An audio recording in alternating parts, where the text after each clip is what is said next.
Bonjour, bienvenue à ce webinaire dédié à la fiscalité. Donc, sujet important, vous savez que vous avez à remplir votre déclaration d'impôt dans les prochaines semaines. Sujet aussi important parce que ça détermine beaucoup aussi la performance et ce qui vous reste après avoir investi. Alors, pour être technique et précis sur ce sujet-là, j'ai une invitée aujourd'hui, Élodie Simon-Moreau. Bonjour Élodie. Bonjour Jean-Baptiste, bonjour à tous. Bonjour. Donc Élodie travaille chez eBourse, elle est notre référente fiscalité. Alors Élodie, qu'est-ce que tu fais au quotidien et notamment au service des clients EasyBourse? Donc je travaille au pôle opérationnel d'EasyBourse au sein duquel je traite de l'ensemble de vos questions en matière de fiscalité. Donc ça va des questions les plus simples sur la gestion de votre PEA, aussi aux questions d'ordre administratif. Donc voilà, profitez de la présence d'Élodie. Alors vous pouvez poser vos questions grâce au petit panneau de configuration qui doit se trouver à droite de votre écran. Vous pouvez poser vos questions par écrit et nous y répondrons à l'oral. Voilà. Et puis également aussi, sachez que cette session va être enregistrée, va donner lieu à une vidéo que vous pourrez revoir si vous le souhaitez. Également aussi, comme on va traiter de certains points assez techniques, il y aura des exemples, on ira sur le site. Vous pourrez aussi nous demander, on pourra vous envoyer le support de présentation pour voir à tête reposée les éléments les plus techniques. Vous allez voir qu'Élodie a préparé une présentation très complète. Alors, sans plus tarder, nous allons aller sur le sommaire. Hop. Alors voilà. Alors, au sommaire, on va commencer par voir en guise d'introduction les principaux changements pour 2018. Vous avez tous vu passer beaucoup de choses dans la presse depuis 6 mois. Donc, on va voir également ce qui s'est passé sur le compte titre en termes de taxe flat, de prélèvement forfaitaire unique.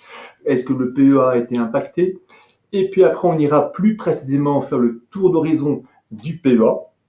Notamment, on se posera aussi les questions des prélèvements sociaux et de l'historisation des prélèvements sociaux et comment les comptabiliser. Puis après, on passera un peu de temps sur le compte titre, et notamment bien sûr avec cette histoire de taxe flat, de prélèvement forfaitaire unique, mais également aussi on pourra voir aussi point par point sur les plus-values que vous pouvez avoir, bien sûr également sur les revenus, les dividendes, les intérêts, comment c'est traité maintenant, et puis quelques mots sur le nouvel impôt sur la fortune immobilière. Voilà. Alors, première partie, les principaux changements pour 2018. Donc, le PEA, finalement, Élodie, le PEA a-t-il beaucoup impacté en 2018? Oui, en termes d'imposition sur le revenu, aucun changement. C'est-à-dire que pour les PEA avant 5 ans, les taux d'hier qui étaient déjà appliqués restent applicables et au bout de 5 ans, l'exonération d'impôt sur le revenu demeure. En revanche, au niveau des prélèvements sociaux, on a un grand changement de méthode. Donc, pour tous les PEA de plus de 5 ans, tous les gains acquis ou constatés avant le 1er janvier 2018 restent soumis à la méthode des taux historiques, c'est-à-dire à un calcul en fonction de l'évolution des taux historiques et de calcul de plusieurs valeurs liquidatives. En revanche, pour ces PEA, après le 1er janvier 2018, c'est le taux en vigueur lors du retrait ou lors de la clôture qui sera appliqué sur les gains acquis depuis le 1er janvier 2018. Pardon. Pour les PEA ouverts depuis le 1er janvier 2018, la question ne se pose pas, ça sera le taux en vigueur. Une exception demeure pour les PEA de moins de 5 ans qui ont été ouverts avant le 1er janvier 2018 pour lesquels la méthode des taux historiques sera appliquée pendant les 5 premières années, donc y compris sur les gains acquis ou constatés après le 1er janvier 2018 et après les 5 premières années, on passera sur le taux en vigueur. Ça, c'est la période de garantie du régime. Non. Alors, ce retour en arrière sur les taux historiques des prélèvements sociaux, c'est nécessaire de le faire dans le cas du PEA parce que on se pose la question au moment de retrait ou de clôture du PEA. Par contre, dans le compte titre, c'est calculé chaque année, donc on ne se pose pas de question d'antériorité des prélèvements sociaux. Non, voilà, c'est exact. Donc, et alors, ça m'amène à la question sur le compte titre. Est-ce que le compte titre, pour lui, a été beaucoup impacté en 2018? Alors oui, le compte titre, les revenus et les plus-values du compte titre sont les principaux concernés par cette réforme. Donc à la fois le prélèvement forfaitaire non libératoire a été aligné sur le taux du prélèvement forfaitaire unique à 12,8%. Donc en termes d'imposition à la source des revenus du capitaux mobilier, on a une uniformisation du taux des dividendes et des intérêts. Et à la fois au moment de la déclaration de revenus, là c'est le grand choix. Soit vous opterez pour le barème de l'IR, soit vous conserverez le prélèvement forfaitaire unique qui se décompose d'un taux forfaitaire d'impôt sur le revenu de 12,8% et des prélèvements sociaux qui s'élèvent désormais à 17,2% avec la hausse de la CGE.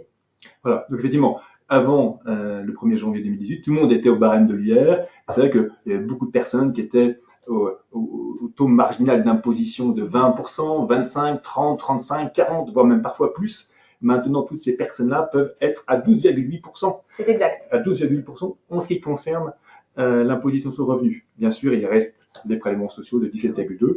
Et souvent, on parle de 30%, bah c'est 17,2% de prélèvements sociaux plus les 12,8% d'imposition sur le revenu, qui est maintenant la règle, je dirais, presque générale sur le compte titre pour tous vos gains, avec toujours le choix, comme l'a dit Elodie, de pouvoir revenir au barème de l'IR, de votre tranche marginale d'imposition, et on verra tout à l'heure dans quel cas c'est intéressant pour vous ou pas. À noter voilà, que ce choix, si on peut le dire dès maintenant, est un choix global pour l'ensemble des revenus et produits du capital. Voilà. Donc c'est pas un choix par type de catégorie. Voilà. C'est pas un choix de ce que vous faites chez EasyBourse, c'est pas un choix non plus par catégorie de produits que vous pouvez avoir, c'est un choix pour tout ce que vous faites en matière d'épargne et où que ce soit. Donc c'est même si vous avez 3 banques, 4 banques, c'est un choix global.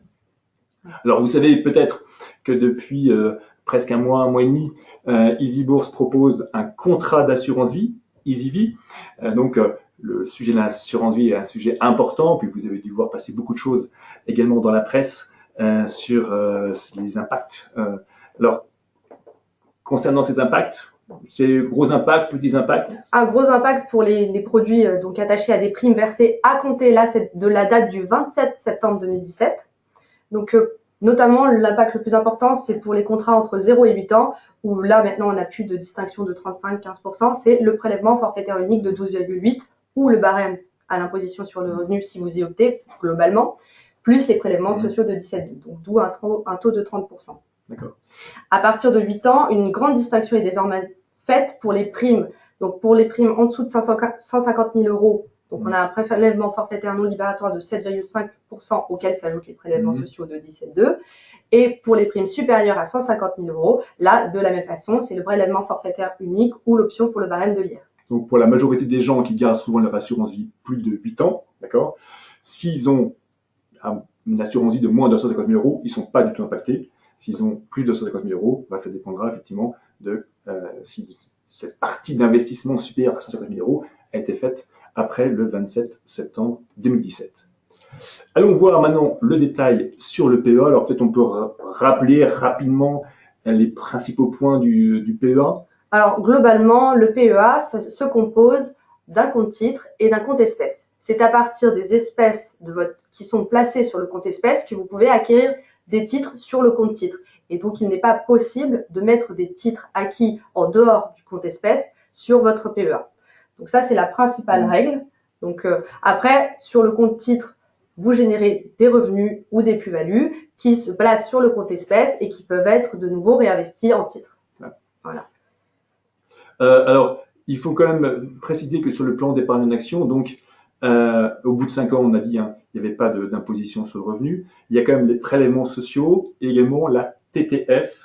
Alors oui, la TTF s'applique indépendamment de l'enveloppe dans lesquelles les titres éligibles sont déposés. Donc c'est-à-dire, donc on le rappelle, la TTF s'applique pour les titres sur les marchés acquis sur les marchés réglementés, dont le siège social est situé en France et dont la capitalisation boursière est supérieure à 1 milliard d'euros. Voilà, TTF, c'est taxe sur les transactions financières et elle est de 0,3% à l'achat. Donc, si vous achetez, par exemple, 1 000 euros d'actions totales, qui est effectivement une société dont le siège est en France et qui a une capitalisation supérieure à 1 milliard d'euros, eh bien, si vous achetez pour 1 000 euros, eh bien, sachez qu'il y a 3%, 0,3%, 3 euros qui vous sont prélevés au titre de la TTF. Donc, quand vous gérez votre PEA, la TTF est prélevée au fur et à mesure de vos achats sur les éligibles. Par contre, les prélèvements sociaux, eh bien, si vous regardez votre historique de votre PEA et si vous suivez votre PEA au jour le jour, vous ne voyez pas l'impact des prélèvements sociaux. C'est lorsqu'on fait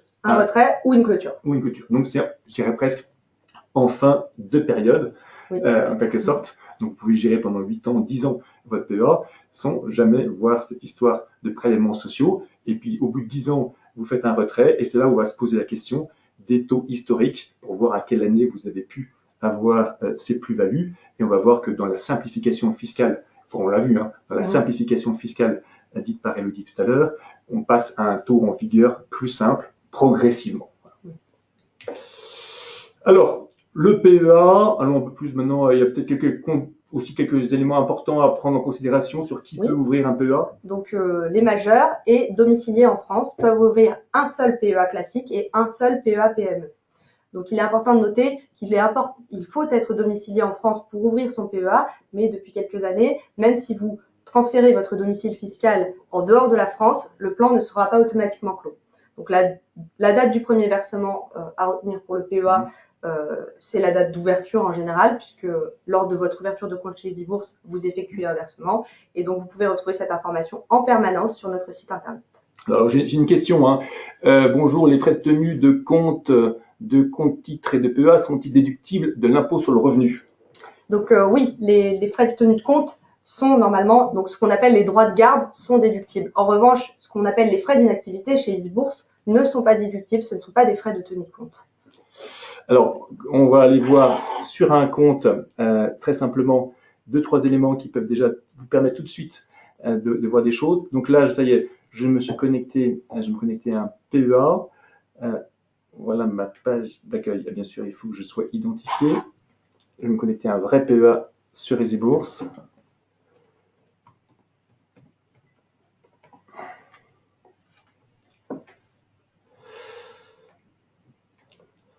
Voilà, donc, me voilà sur un PEA chez nous. Alors, ce qu'on peut voir tout de suite, attendez une seconde, voilà. Ce qu'on peut voir tout de suite, c'est déjà les informations fiscales. Ce que je peux voir, attends, il faut que j'aille au bon endroit bien sûr, sur la synthèse. C'est la page d'accueil hein, quand vous arrivez sur votre PEA. Alors, on est sur un compte titre. Oui, voilà, il faut que j'aille sur le PEA, bien sûr. Effectivement, avec EasyBourse, on passe facilement d'un compte à l'autre. Donc, ici, il y a toujours bien sûr le récapitulatif de la date d'ouverture du compte. Hein, qui correspond à la date du premier versement. Exactement. Et deuxièmement, il y a aussi le cumul des versements, ce qui a été mis en cash initialement sur le compte. Et donc là, bien sûr, ce cumul des versements ne peut pas dépasser 150 000 euros sur un PEA. Et si vous avez un PEA PME, c'est 75 000 euros. Hein. Et là, je vois par exemple que, effectivement, la valorisation de mon PEA est de 887. Donc là, j'ai effectivement 87 euros de produits pour l'instant. Et donc, c'est ça. Si jamais je voulais clôturer ou faire un retrait aujourd'hui de mon PEA, eh bien, je paierai là des prélèvements sociaux. D'accord, toujours, quelle que soit la date d'antériorité de mon PEA. Mais vu que là, mon PEA a été ouvert il y a peu de temps. Oui, donc là, ça entraînerait automatiquement la clôture du plan et l'imposition au taux le plus fort, c'est-à-dire 22,5%. On le verra ultérieurement dans la présentation. Voilà, et je vais juste aussi en profiter que je suis sur le site pour voir les relevés où vous pouvez retrouver. Alors déjà, juste pour être bien complet, il y a bien sûr des historiques. Sur les historiques, vous pouvez retrouver toutes les opérations que vous avez pu faire, les classer par typologie, les exporter sur Excel pour pouvoir les retravailler, faire vos propres analyses. Et surtout, en matière fiscale, ce qui est intéressant, c'est d'aller voir les relevés, où il y a bien sûr à la fois les relevés, les avis d'opérer, d'accord, qui permettent de voir sur chaque transaction quel est le prix exact payé, les frais de courtage, la seconde près, même au centième de seconde près quand la transaction a été faite, etc., de retrouver le détail de chaque transaction. Également pour vous, ce qui va être intéressant, c'est de retrouver votre imprimé fiscal unique. Voilà, donc bien sûr, il est généré au 31 décembre, donc pour le trouver, il faut bien sûr mettre 2017 par exemple pour encadrer, je dirais, le 31 décembre 2017, et puis après, vous le trouvez de cette manière-là. Et on va retourner à la présentation.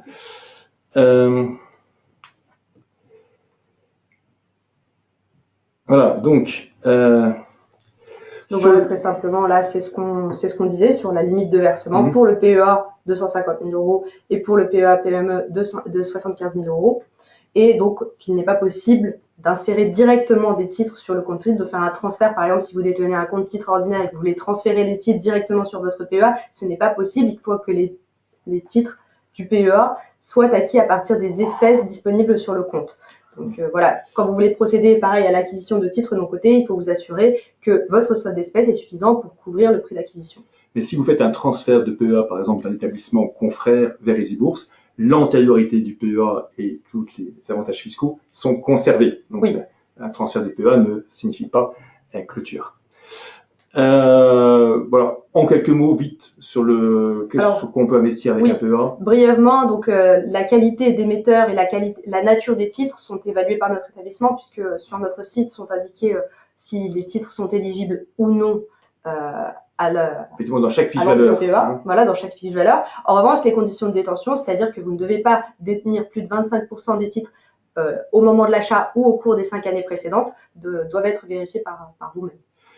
À noter que tout ce que vous pouvez faire dans un PEA, donc investir sur les actions de l'Union européenne, ça fait beaucoup d'actions. Seule une partie seront impactées par la TTF, la taxe sur la transaction financière, c'est celle dont le siège est en France et la capitalisation supérieure à 1 milliard d'euros. Par ailleurs, puisque je parle de cette taxe-là, sachez que si vous investissez sur des trackers, il y a beaucoup de trackers éligibles au PEA. Si vous investissez sur des OPC, des OPCVM, des fonds, il n'y aura pas non plus de TTF. Et si jamais vous avez un compte et que vous investissez sur des barans, des turbos, des certificats, il n'y a pas non plus de TTF rattaché à ces produits-là. Alors, le point important sur un PEA, c'est effectivement le moment où on va faire un retrait. Oui, voilà. Donc, en fait, il y a 2 dates importantes à retenir sur le PEA. Donc, la date des 5 ans, qui vous permet de bénéficier de l'exonération d'impôt sur le revenu, et la date des 8 ans, qui vous permet d'effectuer un retrait sans que celui-ci entraîne la clôture du plan. Donc, en revanche, si vous effectuez un retrait après 8 ans, donc vous êtes bien exonéré d'impôt sur le revenu, mais plus aucun versement en cash ne pourra être fait sur le compte espèce du plan. Donc après, ce qu'on peut noter, c'est aussi que vous êtes très fortement imposé, plus que sur un compte titre ordinaire, si vous effectuez un retrait dans les 2 ans ou dans les 5 ans. Dans les 2 ans, vous êtes imposé à un taux de 22,5% sur le gain net réalisé sur votre plan, et dans les 5 ans, entre 2 et 5 ans, vous êtes imposé au taux de 19% sur le gain net. Donc vraiment, l'intérêt du PEA, c'est un investissement sur une durée de 5 ans. Alors, on peut mettre des titres non cotés dans son PEA. Donc, il y a effectivement une procédure pour ça.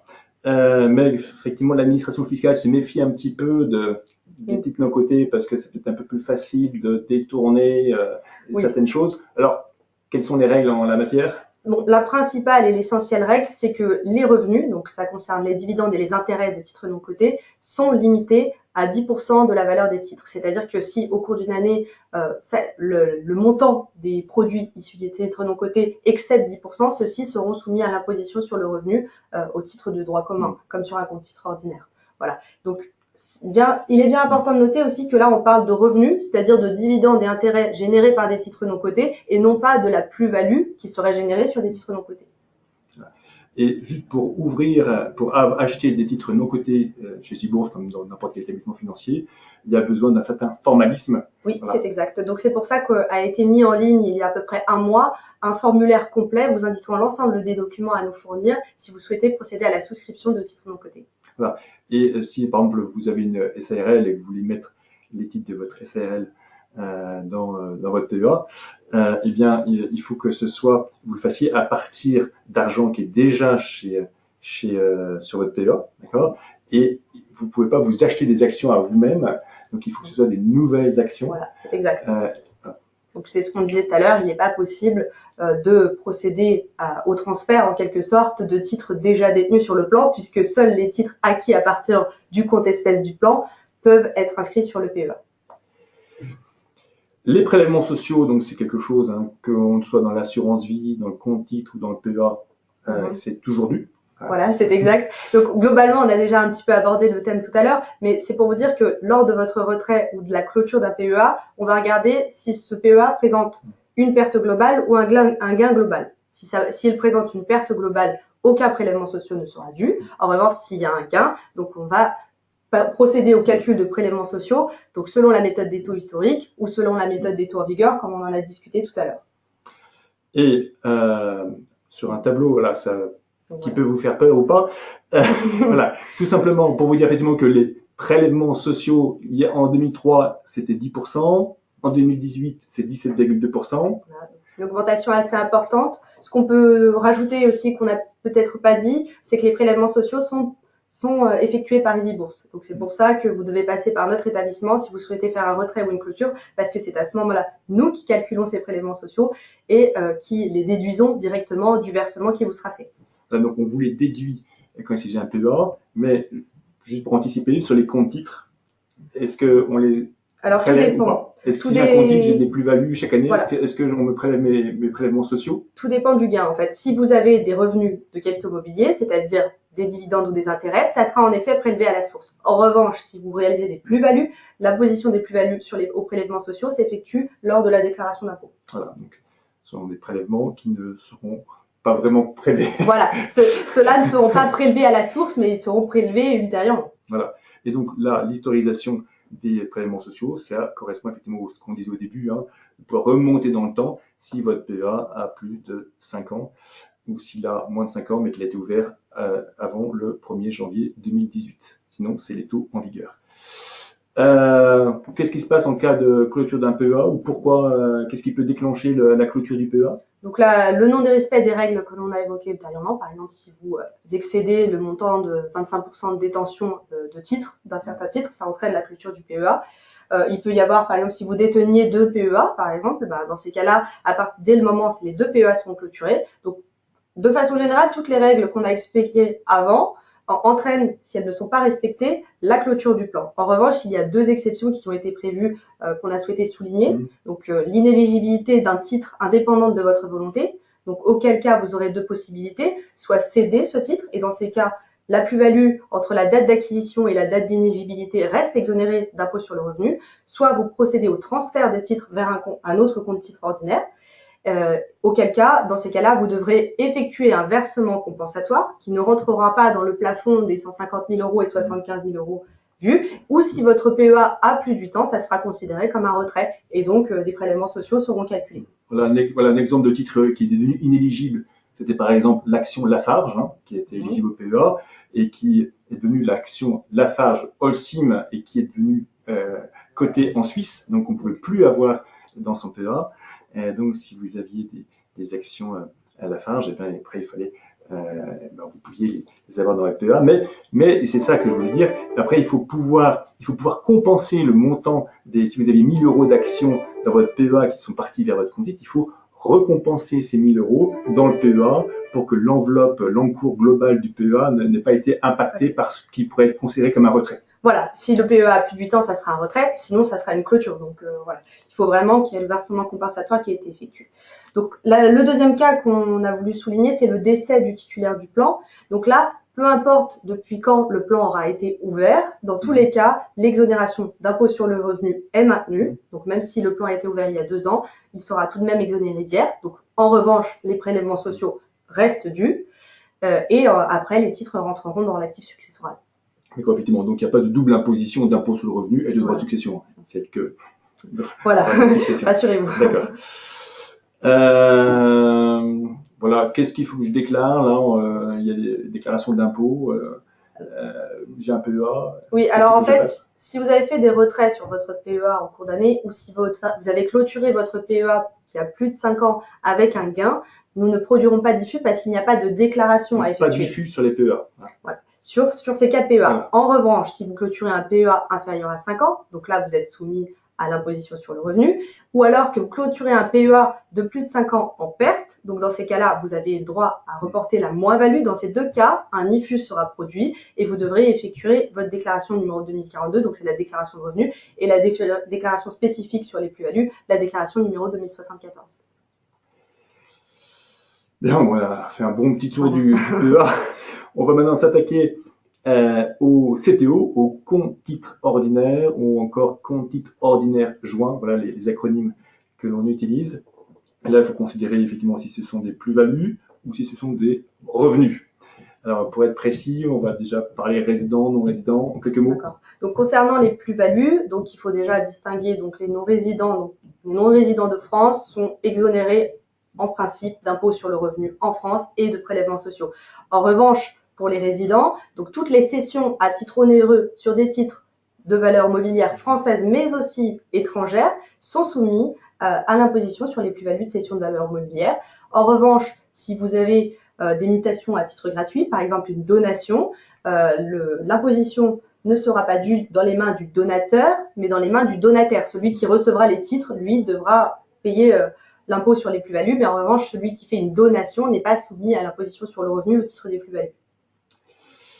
Et voilà, et point aussi encore un petit peu technique avant de passer à des exemples, où voilà, soyons précis sur ce que c'est qu'une plus-value. Et ça va d'ailleurs répondre à la question de Oui, voilà, c'est vrai qu'on en a parlé un petit peu tout à l'heure en termes de frais de tenue de compte. Là, ça rentre aussi un petit peu dans ce cadre-là, c'est-à-dire que la plus-value, c'est le prix de cession réel moins le prix d'acquisition réel. Cela implique quoi? Cela implique que votre prix de cession soit diminué des frais donc de tenue de compte qu'on appelle, ce qui inclut les frais de courtage chez les e-bourses. Donc les frais de courtage, donc on a une gamme en fonction de la formule que vous avez choisie. Et pour le prix d'acquisition, il faut réintégrer donc vos frais de courtage et le cas échéant, si le titre y est éligible, la taxe sur les transactions financières de 0,3%. Voilà, donc la plus-value, hein, c'est ce qui vous reste vraiment.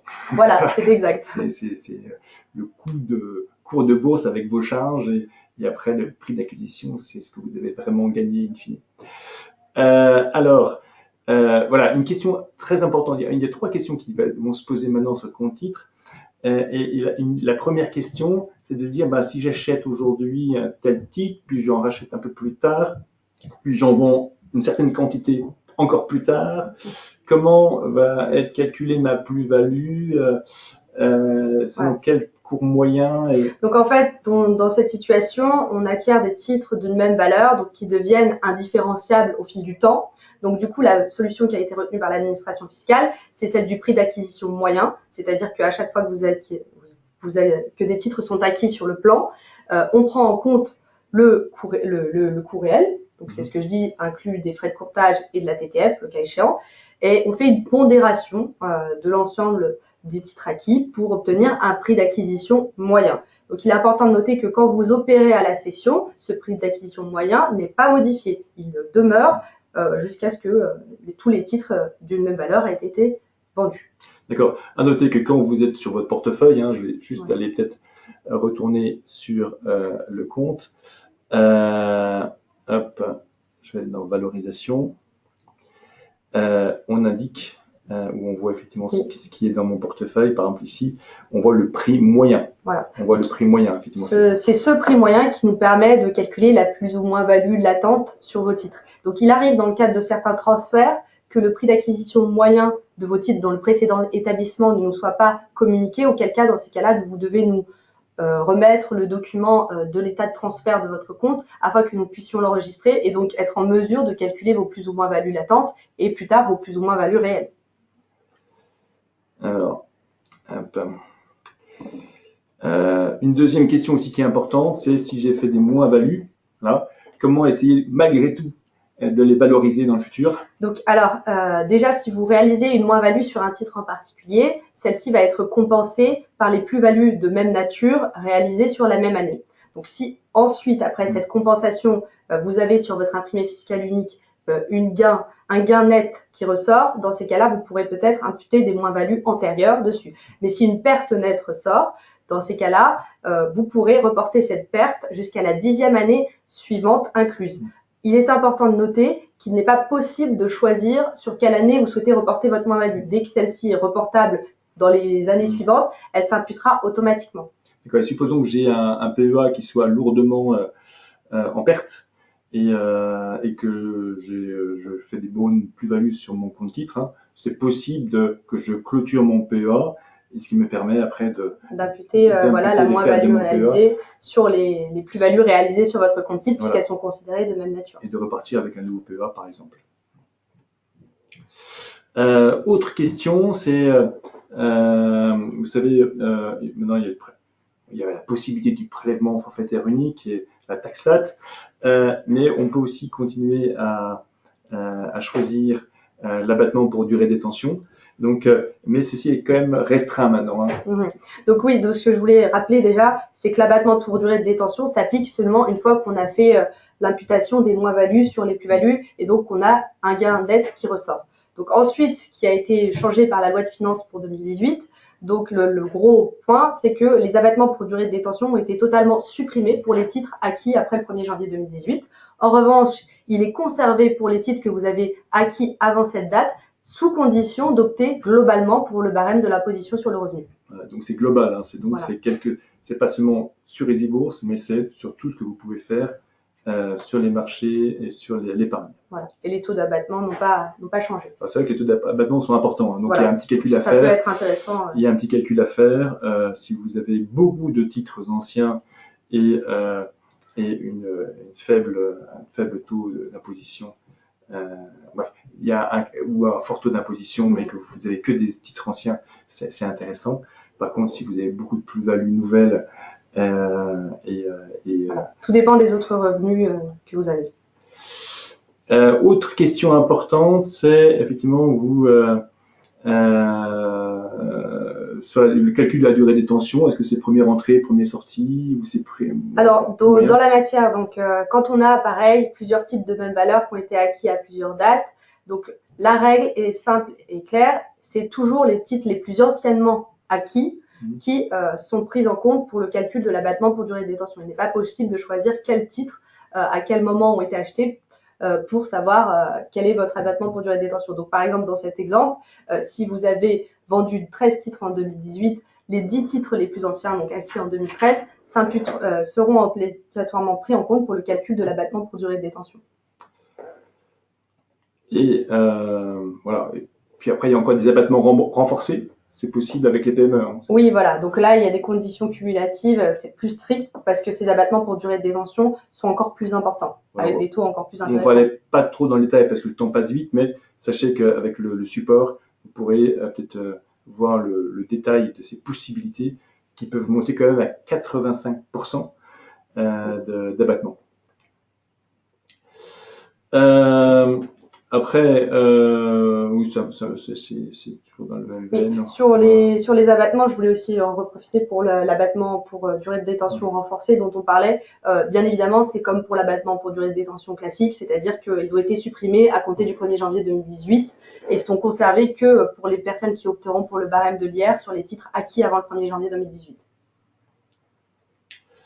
Voilà, donc concrètement. Donc ça, c'est ce qu'on a déjà commencé à évoquer, c'est-à-dire que cette année, vos revenus seront soumis de plus-value de cession de valeur mobilière seront soumis au barème de l'imposition sur le revenu. À compter de 2018, vous aurez le choix entre PFU ou barème de l'IR, mais il est important de noter que le taux de 17,2 de prélèvements sociaux s'applique dès cette année aux plus-values réalisées en 2017.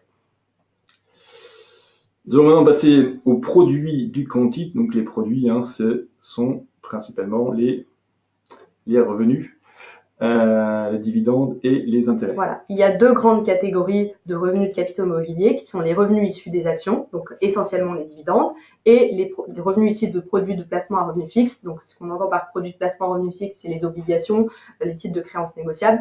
Et là, le principal, c'est les intérêts qui sont versés au titre de ces produits. Alors, les non-résidents, c'est pas la majorité de ceux qui nous écoutent. Ce qu'il faut juste dire, c'est qu'il y a un alignement, une simplification évidente, puisque quel que soit maintenant le non-résident qui soit domicilié dans un espace économique européen ou dans un autre État, excepté les États ou territoires non coopératifs, c'est-à-dire les paradis fiscaux, le taux a été uniformisé à 12,8% et, comme on l'a dit tout à l'heure, pour les non-résidents, aucun prélèvement social n'est dû. Alors voilà, voilà la slide ou le moment qui est peut-être l'un des plus importants. L'un des plus importants et peut-être l'un des plus difficiles à comprendre par rapport à la spécificité de l'imposition des revenus de capitaux mobiliers qui même avec le prélèvement forfaitaire unique, continue à se faire en deux étapes. Donc à la source, toujours un prélèvement forfaitaire non libératoire, mais le taux de ce prélèvement forfaitaire non libératoire a été uniformisé pour être aligné sur celui du prélèvement forfaitaire unique, à 12,8%. Donc, vous n'avez plus de distinction entre les dividendes qui avant étaient prélevés à la source à 21% et les intérêts à 24%. Donc, il y a quand même une attractivité également très renforcée, sur les revenus de 21 ou 24 à 12,8%. Voilà. Et ce prélèvement forfaitaire non libératoire peut toujours bénéficier d'une dispense. Donc, ce sont les mêmes seuils qui étaient valables pour 2017 et il y a toujours une distinction pour les dividendes et pour les intérêts. À noter que du coup s'ajoutent aussi à la source les prélèvements sociaux de 15,5 ou de 17,2, ce qui fait dire que finalement vos revenus de capitaux mobiliers, si vous n'êtes pas dispensés, sont soumis à la source, donc prélevés par EasyBourse, à une imposition globale de 30%.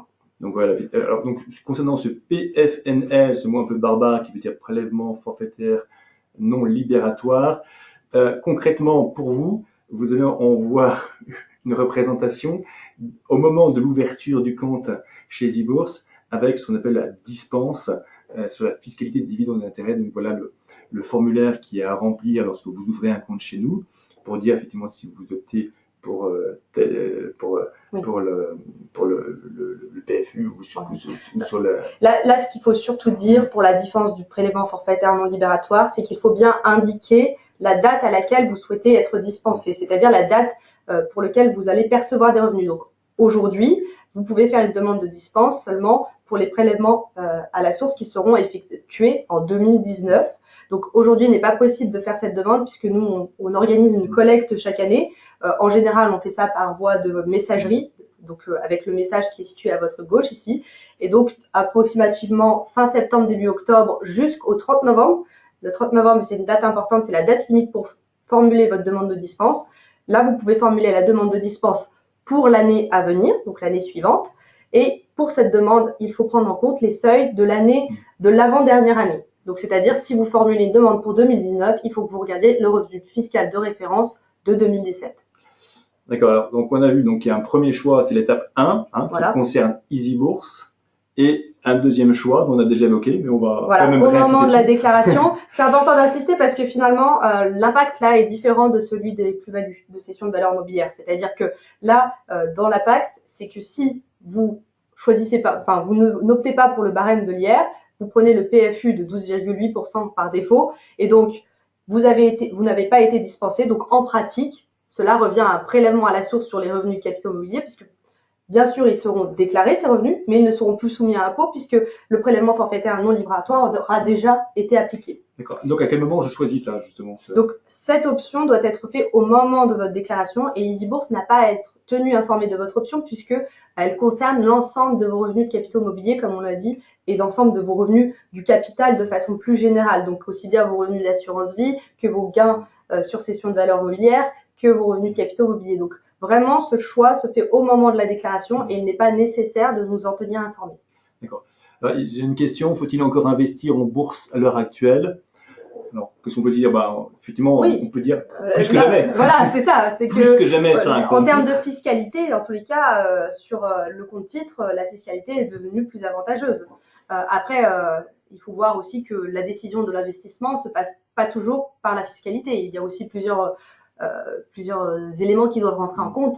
Et dans ces cas-là, si on parle uniquement en termes de fiscalité, on peut dire que la loi de finances pour 2018 est plutôt incitative. Voilà. Je pose une question, je pense qu'on y a déjà un peu répondu, mais on va revenir. Peut-on clôturer un PEA de moins de 5 ans en moins-value en transférant les titres sur un compte titre ordinaire? Peut-on reporter cette moins-value sur la plus-value du compte titre? Alors, le transfert des titres, non. Alors, si, le transfert des titres du PEA vers un compte titre peut se faire, c'est l'inverse qui ne peut pas se faire. C'est du compte titre vers le PEA, ce n'est pas possible. Mais du PEA vers le compte titre, c'est possible. Seulement, c'est considéré comme une cession. Donc oui, la moins-value sera réalisée. Et cette moins-value sera, comme on l'a dit, imputable sur l'ensemble des plus-values de même nature réalisées. Donc si sur votre compte titre, vous avez des plus-values effectives, qui ne sont pas des plus-values latentes, en effet, la moins-value s'imputera. Mais il faut bien retenir que au moment où vous allez faire le transfert, c'est comme si vous aviez effectué la vente des titres et un nouvel achat sur le CTO. C'est-à-dire que le prix d'acquisition qui sera retenu sur le compte titre sera la valeur des titres au moment du transfert. Donc, en fait, ça revient à vendre les titres sur votre PEA et à procéder à l'acquisition sur votre CTO en termes de fiscalité. Le seul intérêt de faire ça, c'est que quand vous le faites sur un PEA EasyBourse vers un compte EasyBourse, il y a ce qu'on appelle un vendu-acheté. Il n'y a qu'une seule fois les frais de courtage. Voilà. Donc finalement, il y a, en termes fiscaux, l'intérêt, c'est éventuellement s'il y a une moins-value à constater sur le PEA, bien évidemment, pour pouvoir ensuite l'imputer sur des plus-values réalisées sur d'autres produits. Donc là, c'est ce qu'on a dit globalement précédemment. C'est juste un exemple chiffré. Donc pour si vous voulez consulter plus tard, et bien essayer de comprendre, voir si vous avez bien compris toutes les notions. Voilà, je vous ai mis un petit exemple pour vous montrer comment ça s'applique la fiscalité en 2 étapes des revenus de capitaux mobiliers. Concernant les OPC, donc les OPC ou OPCVM ou ce qu'on appelle globalement généralement les fonds, Est-ce que c'est traité un peu comme les actions? Alors, les fonds, c'est donc les SICAV et les fonds communs de placement. Donc, c'est deux grandes catégories. Et donc, il y a deux types de fonds. Les OPC de distribution, donc qui procèdent à chaque fois qu'il y a un gain ou un revenu versé sur le fonds, qui le reverse aux détenteurs des parts ou actions. Donc, dans ces cas-là, selon la nature, si c'est un revenu de capitaux mobiliers ou plus-value de cession, ça sera la même imposition que si vous aviez détenu directement les actions. Donc ça, c'est le fonds qui nous avertit Easybourse pour nous dire quelle partie correspond à des revenus de capitaux immobiliers, quelle partie correspond à de la plus-value. En revanche, sur un OPC de capitalisation, les revenus et les plus-values générées sur le fonds sont automatiquement réinvestis dans le fonds et augmentent la valeur liquidative du fonds, ce qui fait que c'est seulement à la vente de ces parts ou au rachat de ces parts par la société que vous serez imposé au titre des plus-values de cession de valeur mobilière. Très clair. Alors c'est vrai que le temps tourne. On va dire encore un petit mot. Alors je vais voir s'il y a une question supplémentaire. Quel sera le taux de CSG déductible pour les dividendes perçus en 2017? Alors le taux de CSG déductible sera augmenté à 6,8% puisqu'on a une augmentation du taux de la CSG donc de 1,2 points. Donc déjà, comme je vous l'ai expliqué tout à l'heure, les prélèvements sociaux seront de 17,2, donc il est logique que le taux de CSG déductible soit de 6,8%. Ce qu'il est important de noter, c'est que à compter de 2018, la CSG n'est déductible que pour les personnes qui auront fait l'option pour le barème de l'imposition sur le revenu. Et donc pour ceux qui auront le prélèvement forfaitaire unique, il n'y aura pas de CSG déductible sur les revenus soumis à ce prélèvement forfaitaire unique. Donc là aussi, il y a un arbitrage à faire selon votre intérêt en la matière. Alors concernant l'impôt sur la fortune immobilière, c'est un nouvel impôt qui donne suite à l'impôt sur la fortune. Voilà, brièvement, simplement. Alors bon, qu'est-ce que c'est et en quoi ce qu'on fait sur Easybourse, sur un compte un peu, peut-il être impacté par ça? Alors globalement, les grandes lignes de l'IFCF ont été maintenues. C'est plutôt le champ d'application, la base imposable, qui a été réduite. Donc de sorte à favoriser l'investissement dans des titres financiers. Donc on va dire que c'est plutôt intéressant pour nos clients. Donc ce qu'il faut rappeler, c'est que le foyer fiscal dont la valeur nette des actifs immobiliers taxables est supérieure à 1,3 million, donc ce sont les personnes concernées par l'impôt sur la fortune immobilière. Cet impôt sur la fortune immobilière est applicable depuis le 1er janvier de cette année. Donc c'est pour ça que dès cette année, lors de votre déclaration de 2017, vous devrez en même temps procéder à la déclaration d'IFI. Donc il est important de noter à ce sujet qu'il n'y a plus de distinction comme avant. Il y avait pour les patrimoines supérieurs à 2 570 000 euros une déclaration spécifique devait être faite. Maintenant, le recouvrement de l'impôt sur la fortune immobilière se fait au moment de la déclaration de revenus, de la même façon que la déclaration de revenus. Deuxième chose importante, donc c'est que certes, cet impôt sur la fortune immobilière vise essentiellement les biens immobiliers, les droits immobiliers, mais sont également inclus la quote-part de vos titres investis en droits et biens immobiliers. Donc pour cela, plusieurs exclusions ont été tout de même prévues. Donc je tiens à vous rassurer, c'est-à-dire donc 3 exclusions sont à noter par rapport à notre établissement. Donc l'exclusion revenant sur les titres financiers, donc notamment les actions par exemple. Si vous détenez moins de 10% sur une action, cet actif sort de votre base imposable à l'impôt sur la fortune immobilière. Concernant les organismes de placement collectif, 2 conditions cumulatives doivent être respectées pour que vous puissiez bénéficier de l'exclusion. Vous devez détenir moins de 10% des parts ou actions et en plus, il faut que le fonds ait investi moins de 20% de son actif en actifs immobiliers. Et pour les sociétés foncières cotées, donc les SIC essentiellement, là pour le coup, le pourcentage de détention doit être inférieur à 5% pour être exclu de la base imposable. D'accord. Effectivement, donc, donc les exclusions dont on a bénéficié, voilà. Les exonérations concernent des situations très spécifiques, donc on ne les développera pas ici. Voilà, donc voilà, et voilà la déclaration qui est annexée à votre déclaration de revenus 2042, la nouvelle déclaration IFI. Très bien. Eh bien, écoutez, je crois que on a fait un bon tour. S'il n'y a pas plus de questions, s'il y a une question qui vient d'arriver, comment sera géré l'abattement pour durée de détention en cas de même titre acheté avant et après le 31 décembre 2017. Voilà, donc j'ai acheté des titres en décembre 2017, j'en ai acheté en 2018.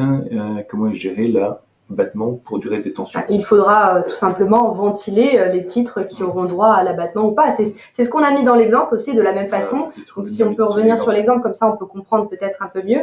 Dans notre exemple, c'était juste celui-là, voilà, exactement. Là, on voit très bien que déjà des titres de même nature ont été acquis à des dates différentes et que certains titres ouvrent droit à l'abattement pour durée de détention, donc les titres acquis en 2013.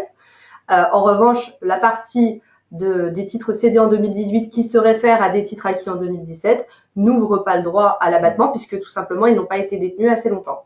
Donc il faudra de la même façon ventiler et on le rappelle, de toute façon, à partir de votre déclaration de l'année prochaine, il faut impérativement opter pour le barème de l'imposition sur le revenu si vous souhaitez pouvoir imputer un abattement. Voilà, donc c'est un peu ce que récapitule également ce tableau-là. Bien, bah écoute, Élodie, tout ceci est très clair. Si nous n'avons pas plus de questions, bah, il va me rester à remercier tous les participants, à dire un grand merci à Élodie qui a été très précise et très technique et qui reste à votre disposition au service client. Donc le service client, si vous avez fait des choses, si vous posez des questions et que vous êtes client EasyBourse, eh bien par email, par téléphone, on est là à votre disposition. Si vous n'êtes pas encore client EasyBourse et que vous voulez avoir plus de précisions sur tout ce que nous pouvons vous proposer, eh bien nous avons notre service commercial avec un numéro vert.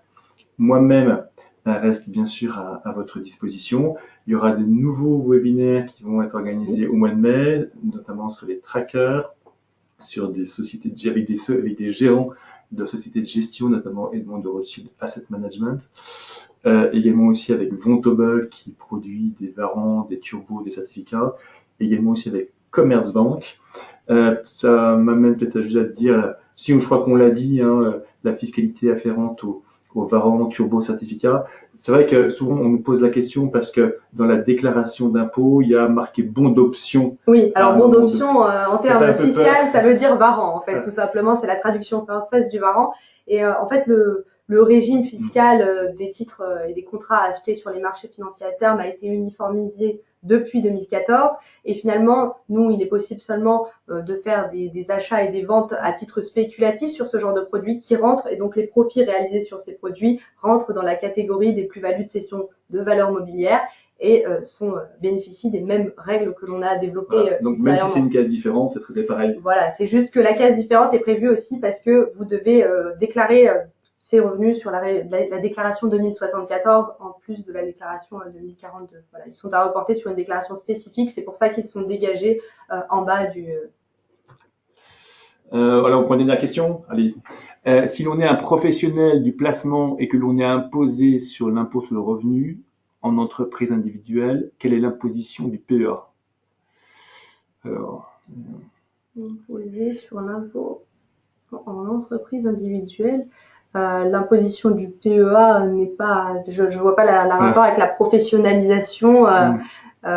Pour moi, il n'y a pas d'impact, sauf si vous voulez rentrer des titres de votre société sur votre PEA.